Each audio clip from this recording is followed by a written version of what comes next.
করবেন। এবং এর পরবর্তীতে কবুতরকে এখন গরম রাখতে আমরা কি করব গাইস, দেখেন এখানে আমি কি কি কি ব্যবহার করছি। এখানে আদা নিছি এক টুকরা, রসুন নিছি। এখানে তুলসী পাতা নেওয়ার চেষ্টা করবেন। আমি এখানে তুলসী পাতা নিয়েছি, আমার কাছে বেশি তুলসী পাতা নাই, এতটুকু পরিমাণে নিয়েছি। একটু দারচিনি নেবেন, হ্যাঁ, একটু লবঙ্গ এটাকে লবঙ্গ বলে, নাকফুল বলে, যাই হোক এটাকে বলে, এইটা নেওয়ার চেষ্টা করবেন। তো আর এই যে পাশে দেখতেছেন গাইস বঙ্গভেট, এইটা কিন্তু চমৎকার একটা মেডিসিন এই উইন্টারের জন্য।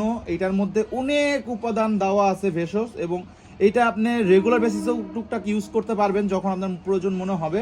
ঠান্ডার জন্য এটা লিটারে 5 ml করে আপনি ব্যবহার করতে পারবেন, আর একটু বেশিও দিতে পারেন, একটু কমও দিতে পারেন, এইটার আপনার উপর নির্ভর করতেছে।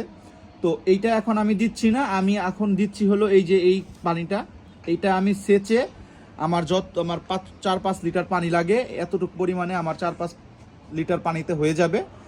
সেচে আমি 4-5 লিটার পানিতে আমি